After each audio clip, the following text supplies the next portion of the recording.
to The Sex Scene, a show where we examine how sex is represented in TV and film and how it affects our real sex lives. Today, I bought for you. Do you want to spend the night? It's not how long it takes, it's who's taking you. Yeah. We are all sluts. You're a slut, your cameraman's a slut, your PA's a slut, and your mic's a slut. we examine how sex is represented in TV and film and how it affects our real sex lives. Today's episode is called Never Asking For It. Like, you know, that dick pic some ex-coworker DM'd at 4 a.m, never asking for it. Or randomly getting my period for 2 weeks, definitely never asking for that. Or that cat call from a bus driver who yelled at me, nice ass. You know what? You're right. I do have a nice ass, but still, the point is, I was never asking for it. So what does this mean in the context of film and TV? Well, we want to take a second here and give a content warning. Today, we will be talking about how media portrays sexual assault, violence, rape culture, and abuse. This was a really hard episode for us to write and develop. Everybody on the team struggled with it for different reasons. Yeah, this was our toughest episode yet, and definitely a bit of a mood change. But we knew that if we were going to take on sex scenes, we also needed to talk about the elephant in the room. And that is how film and TV romanticizes rape culture and sexual assault. While we are going to get into some real deep shit today, we want to be careful as to not re-traumatize you because this is not what we're here for. So we will not be showing any scenes with sexual assault or violence. We also won't be having a special guest because playing games just didn't really feel right. So you know yourselves best. If this isn't a subject that you're in the space to get into today, we recommend that you skip this one and just go binge our other episodes instead. And be sure to come back for our next one, where we will be talking about sex scenes behind the scenes with our dear friend, Victoria Pedretti. It's definitely going to be a good one. All right, let's get into it and start with something nostalgic. So grab your popcorn, put your Tamagotchis to sleep, and finish butterfly clipping your hair because we are about to ruin your favorite childhood sitcoms. Have you ever been rewatching something that you used to love as a kid, but then like the longer you were watching it, the more you started to think, oof, this didn't age well? Oh, definitely. It's like 1 minute you're quoting an iconic catchphrase verbatim, and the next thing you know, your favorite underage teen idol is hooking up with a 32-year-old, and you're like, wait, isn't this a federal crime? But we excuse it because there's a laugh track. I mean, haven't you heard? Laugh tracks are the get out of jail free card for shit that no one would actually laugh at in real life. Wow, Brenna. Real subtle. Did I do that? Hey, Daryl, what do Steve Urkel, Screech, and Roger all have in common? They're all total dorks. I was going to say total pervs, but yeah, I guess that works too. Go home, Roger. Go home, Roger. Go home. Huh. Having to tell a guy to go home hundreds of times just isn't as funny as it used to be. In fact, a ton of episodes on sitcoms like Saved by the Bell, Family Matters, and Sister Sister definitely did not age well. But hey, at least Tia and Tamara did. They did. And Mario Lopez from Saved by the Bell, he could still get it. You know what? I felt the same way, but then I heard he was playing the KFC guy in this Lifetime movie. That is definitely the Popeyes jingle, but I'm gonna let that slide because that is not the most fucked up thing about this whole situation. You macho pig. Oink oink, baby. Killer bees in your pantyhose again? When you do that feminist thing, your nose scrunches up and you look so cute. Can you believe he was my childhood crush? Hey, that's better than having a crush on the main villain from The Princess and the Frog. When you dream big. Oh my God, I have told you, Daryl, this guy is not hot. Yes, he is. Now, I know I'm not the only one who thought he was hot. You are. Audience, vote down below. Was he hot? Was he not? He definitely was hot. No, he was not hot. Okay, moving on. People love to say that women always go for the bad guys, but who exactly are the nice guys? What about Urkel? Nothing says romance like a guy climbing through your bedroom window, right? Or being blackmailed into being the boy next door's girlfriend. I'm sorry I took advantage of you guys. I just couldn't resist. You know what they say, boys will be boys. For Freaks and geeks aren't the only ones who are desperate for a girl's attention. That's right. Let's talk about the cool kids. You know, the jock. It doesn't matter what sport he's playing because he's always got some ball in his hand to remind you how big his dick is. Or how small. You know, steroids were the gateway drug of the 90s. Just say no. There's no hope with dope. Remember that time Zach and Screech secretly photographed Kelly in her swimsuit? Everyone was confused why Zach and Screech were friends, but the through line seems pretty clear. Screech, go get your camera. We're gonna take pictures of the girls in the pool. If we let boys be boys long enough, they grow up to become Barney from How I Met Your Mother. Okay, it is pretty funny to see him get slapped, but most of the comedy comes from all the antics he uses to get women into bed. Robin arrives at her favorite spot in the city. You lied to me. Will you marry me? These shows basically tell guys that if at first you don't succeed, try and try and try and try and try and try and try and try and try and try again. Now, this method works on your SAT scores, and it also works on the women you're trying to score. I can't believe that we have to say this, but we are being sarcastic. Only take your SATs 3 times max. Everyone knows after that it's just diminishing marginal returns. And what do you know? Similar advice can be given when pursuing a woman. I guess they really aren't that different. Unless you're a vampire. Oh, yeah. In Buffy the Vampire Slayer, Buffy's evil nemesis Spike falls in love with her. But after years of him attempting to literally suck the life out of her, it's not so easy for Buffy to catch those feels back.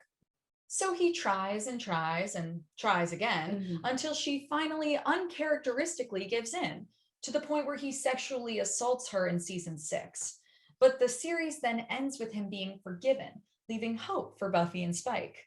Even after the assault, the Buffy stans are still madly in love with Spike, who is also formerly known as the rejected 6th member of NSYNC.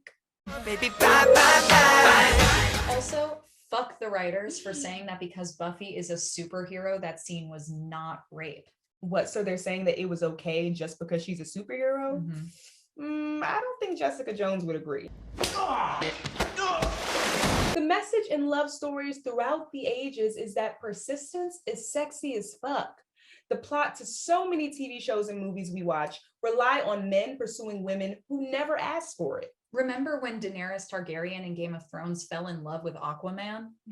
Oh, wait. Is this the storyline where she taught herself to enjoy being raped by her husband? Yeah, that's the one. But I guess we could also talk about the storyline where Cersei is raped by her brother next to her son's grave, or the one where Ramsay rapes Sansa in front of Theon Greyjoy, or the one where 3 hours later, or the one where Brienne is going to be gang raped by Roose Bolton's soldiers, or the one... If there was a show where the same plot point kept happening over and over again, you would call it bad writing. But when Game of Thrones uses rape every other episode, it's still deemed the greatest show of all time.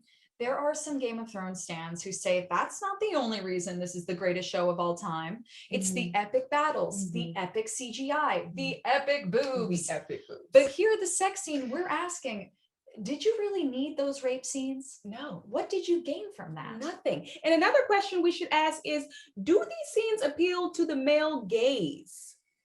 Duh. Yeah. So it's no surprise that the dudes on Reddit who defend this show say that these scenes are needed to maintain historical accuracy. But come on, how historically accurate does this look to you? It is historically accurate. Dragons were around until Abraham Lincoln defeated them in the early 18th century. Look it up. Hey, crazier things have been said in American history textbooks. When women aren't falling in love with their abusers, another way that rape is used as a plot device is by making the bitch lady seem like a bitch lady with a cause. Take Mellie on Scandal. She was overwhelmingly disliked by audiences and characters on the show, but Mellie softens when it's revealed that her father-in-law raped her. All of a sudden, she's not the villain anymore. She literally becomes the president. Claire Underwood from House of Cards, another famous bitch lady, also eventually became president after she revealed her sexual assault. Oh, because Kevin Spacey was unavailable. Oh, no, that was real sexual assault. I'm talking about in the show. I appreciate how in these fictional worlds, women actually gain power from coming forward about their traumatic experiences. Hey, nothing wrong with trying to rewrite the narrative. These more recent narratives are saying that sexual assault makes a woman stronger, more likable, or even more relatable. But like, why did it take them getting assaulted for the audience to root for them? And guess what show loves to do that? A little known indie called Game of Thrones. Heard of it? I don't know her. Sansa describes herself as not a little bird anymore after all the many seasons of abuse she survived. She's basically saying she's stronger for it and it was all worth it. She gets to be a big bird now with PTSD. I'm just going to pipe up here and say it was not all worth it. I mean, did you see the finale? Talk about never asking for it. Yeah, what was that? You did not traumatize us for 8 seasons just to drop the ball on the finale. Am I right? We also see this happening in teen dramas, but for them, it's called coming of age. Look at Veronica Mars. She didn't become president or queen of the North, but she did become a phenomenal detective so that she could track down a rapist. And I'm not coming for Veronica Mars. We love that she was able to take control of her narrative, but did we need all the other rape scenes? IDK, just a thought. Another show that notoriously glosses over sexual assault scenarios for character arc is the original Gossip Girl, XOXO. Chuck Bass, whose central personality trait is not respecting women, sexually assaults not one, but 2 of the main characters. And hats off to the creators who somehow managed to gaslight the audience by giving him a redemption arc. Chuck, what are you doing here? I'm Chuck Bass. Damn. After talking about all these shows we grew up on, I feel like my whole life has been a lie. Like, I was brainwashed to believe that Bill Cosby was America's dad, Edward Cullen was emo, and Johnny Bravo just had good game. Well, it's okay because Johnny Bravo was hot.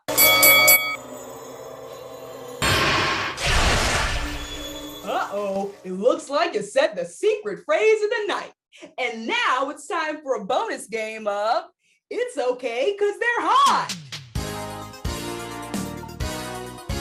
I'm gonna name off a scenario from your favorite romantic movie, and you're gonna have to tell me yes, probably not, or it's okay because they're hot.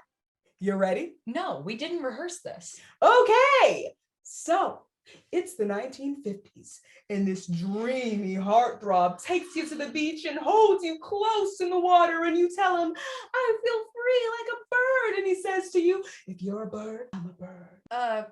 How's that problematic? I mean, it's okay because he's hot and romantic. But earlier at the fair, he threatens to kill himself unless you go out with him. Well, you leave me no other choice then. Oh my God. Yes, probably not, or it's okay because he's hot. Wait, are there any options that are just like no? Unfortunately, the judges simply won't take no for an answer, which is weirdly ironic. Okay, then probably not. Okay, moving on. Wait, is there a right answer? The next one is about a woman. She's caring, she's really smart, she's a teacher, all your friends really like her. She sounds great. I'd say it's okay because she's hot. Wait, did you say she's a teacher? She's your teacher. Oh, like a hot professor. Am I in college or something? Or? You're about to be. Ooh. Well, I do have a teacher fantasy, so I'm kind of conflicted. I know. We went to school with you. But the answer is still no. Well, probably not. I'm giving you a gift. Whoa. We are going to change the news cycle. Next question. You're still 17. You just moved to a new town to live with your dad, and your really white, really pale classmate appears out of nowhere in a shiny Volvo to rescue you from a pack of drunk frat boys. Oh, that's okay because he's hot. And he likes to watch us sleep. Oh, that's still okay. And he's a vampire. I mean, that's definitely still okay. He gets more hot points for that. And because you're dating him, everyone is always trying to kill you. And he also wants to kill you, but he tries really hard not to. Okay, I see your point. So it's not okay because he's hot. Daryl, are you there? Daryl, please wake up. Please come back. Daryl, please. Oh my God. Oh, Daryl, are you okay? I don't know what got into me. I think a game show host possessed me or something like that. Well, at least he just possessed you to run a game show. I mean, at least it wasn't like making you send pictures of your feet, because been there. And that's not something you want to give away for free, you know? No. Lack of consent in the supernatural isn't a new thing. Way back in the day, the OG Edward Cullen, Dracula, was terrifying because he used mind control and also because he turned people into vampires without their consent. Over the last 20 years, the CGI has improved, but the issue hasn't. The trend of making the monsters the good guys just further normalizes rape culture. I mean, just because you make a 30-year-old with Equinox membership eternally 17 and put him on the CW does not mean it's okay that he hypnotized a teenage girl into having sex with him. Everyone loves a good monster flick with some forbidden love with a supernatural being and a human. We all had a Twilight phase. Don't deny it. Okay, not to get too political on this show, but yeah, Team Edward or Team Jacob? Team Jacob. Okay, great, same. But have you ever realized how every time a man is turned invisible or into a ghost, his first call to action is to see a woman naked? Did you fuck a ghost? No, he fucked me. Yeah, like the Invisible Man, the Hollow Man, the boys. I mean, not all boys, just the boy that goes by the name of Translucent, where he just stands there naked and invisible watching women go to the bathroom. What is it with men's fascination with watching women pee? Yeah. I mean, I think if I was turned invisible, the first thing I would do is avoid my student loans. I avoid my student loans and I'm not invisible. I'm seeing a pattern here. You're not alone. It's not hard to figure out how we got here if you watch literally any movie before, I guess, ever. Shows and films get showered with awards for their courage to depict sexual violence. And that only motivates more triggering portrayals.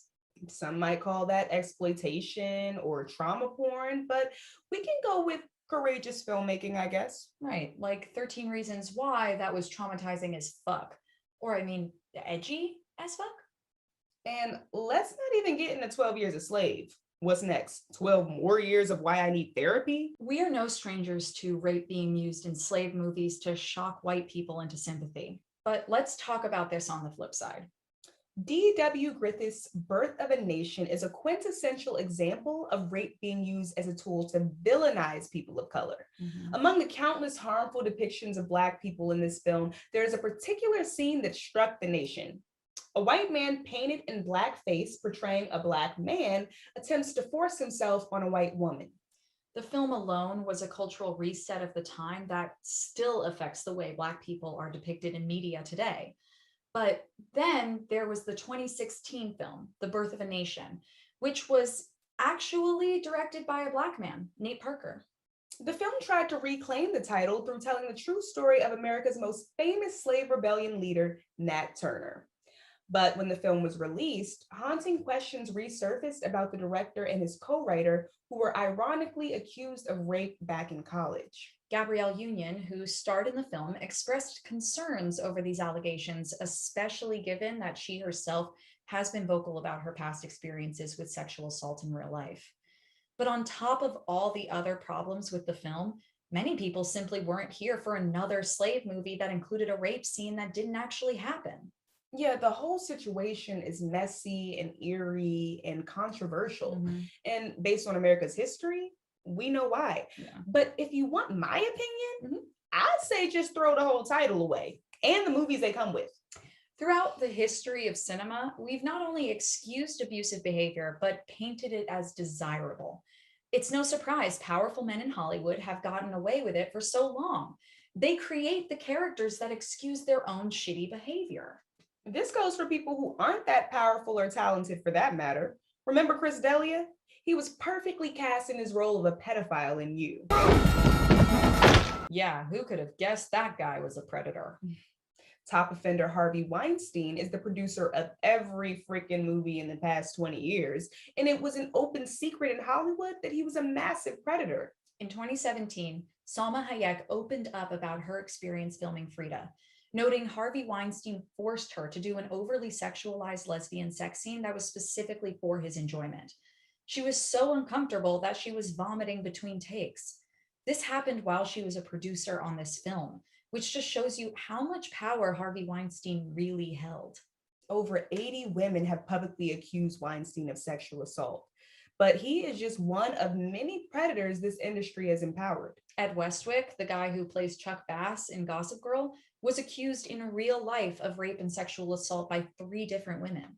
Mark Schwann, the creator of One Tree Hill, sexually harassed his cast for 9 years, not to mention the cast was playing high school students for the majority of the series. This is probably why Keira Knightley said she specifically chooses period films because women aren't raped in the first 5 minutes. A weird thing to say. Has she ever seen Game of Thrones? Such an underrated period piece. That's true. Keira's got a point though. We too are asking for less rape scenes, but it's not that we don't want to ever talk about sexual assault. It's just about how we approach the subject. Take Natalia Lette's MFA and Emerald Fennell's Promising Young Woman. These films criticize not only rapists, but the system that protects them. Hey, I said, what are you doing? Embra, I may destroy you, destroyed me. Same. I mean, Michaela Cole was snubbed at the Golden Globes, but shout out to the BAFTAs for getting it right. This series showed people how sexual assault doesn't always look like what you think it does, and neither does the grieving and healing process. And The Morning Show, the only reason I signed up for Apple TV. I truly cannot wait for this series to come back. I mean, that whole season was literally rewritten to reflect the impact of the MeToo movement. I love that The Morning Show wasn't afraid to call out not only men, but how the women in positions of power are also complacent in these spaces. Yeah, and for the teens out there, we got to talk about sex education. When Amy is sexually assaulted by a stranger on a bus, normally this character is portrayed as sexually liberated and comfortable in her skin. But in this instance, she has no idea how to emotionally respond. Fortunately for her, her friends are supportive as fuck, and the scene isn't romanticized or played off as a joke. Grand Army is another great show about the high school experience. We see a scene with Joey being assaulted by her guy friends, and here's what's interesting. After the assault, these boys don't get a redemption arc or sympathy or a, hey, let's meet his family now and blame it on his middle child syndrome. It does a great job of showing how blurry the lines can feel when it comes to assault. It also shows that predators oftentimes aren't the faceless villains, but someone you know. The Me Too movement has been the gateway for more shows and films to tackle this subject ethically and responsibly. We can't name everything, but we can tell you to watch our snappy montage and check out the media on there. So without further ado, Brenna, roll the clips. I am not a victim. I tell you this because my story has value. It's getting together and saying, no, this is not right. This is why I call it a theft of consent. And saw how in this grey area, where nothing was quite clear, no one could be clear. And the show is a mirror, and then they're looking at their reflection, and they've never had a mirror before. This time, this Me Too time, is about allowing for more equitable representation. The moment of maturity in the industry is when it is just the norm. I mean, firstly, I wanted to make a film that centered women in the narrative that wasn't about, I felt like bad men have had enough movies. Are you ready? Yes. Love someone so much to have no control. There is no space for you. And I wake up now. And I can imagine good things happening.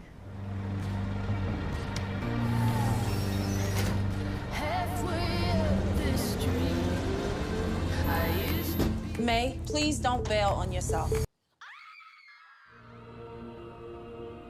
It is for those women that I ask the International Criminal Court to confirm the charges against this man does not destroy your humanity. Your resilience is your humanity. The only people who lose their humanity are those who believe they have the right to render another human being powerless. They are the weak. To yield and not break, that is incredible strength. Welcome back. So today we've talked about the good, the bad, and the ugly. And more importantly, we've talked about content that centers survivors of sexual assault. Like we said before, the healing process is messy and complicated, but at least we're seeing the right people talking about it. It's about damn time. That's right. An artist we wanted to elevate before we go is Sunday Sorry. With her music video, Think, she explores the impact of sexual violence honestly and hauntingly. We hope you'll stick around for that. And come back in a couple of weeks for our BTS episode with Victoria Pedretti. We'll see you next time on The Sex Scene. Bye.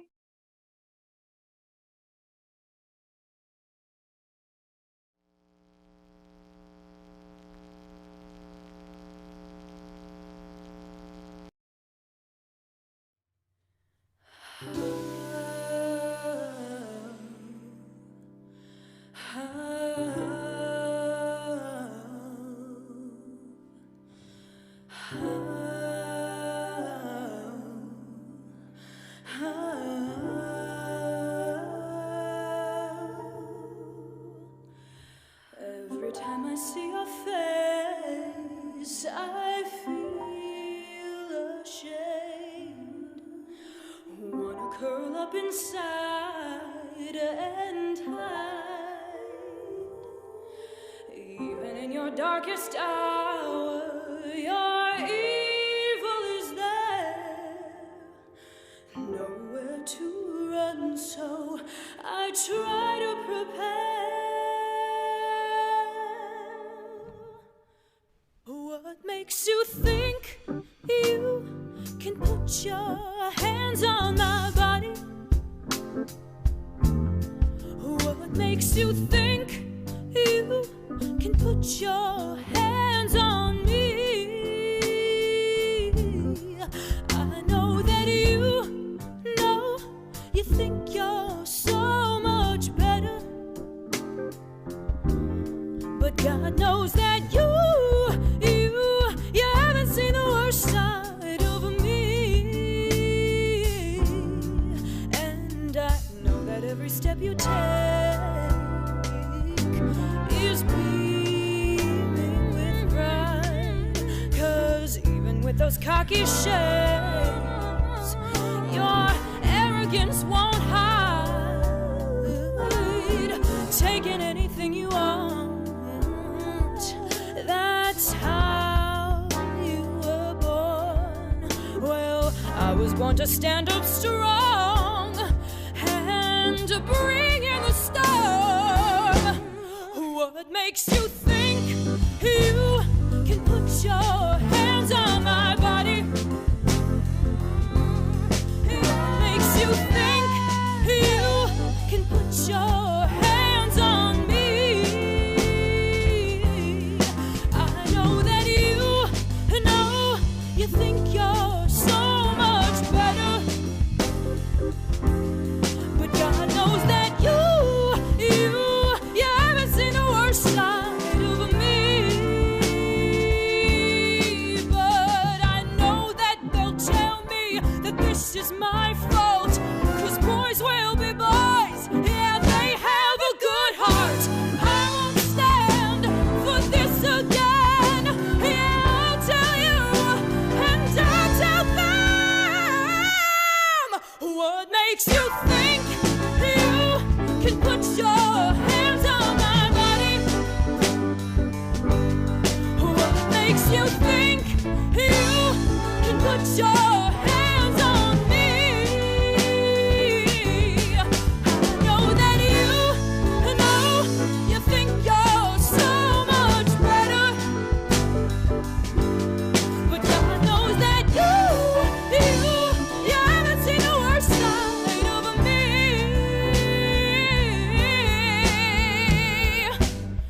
What makes you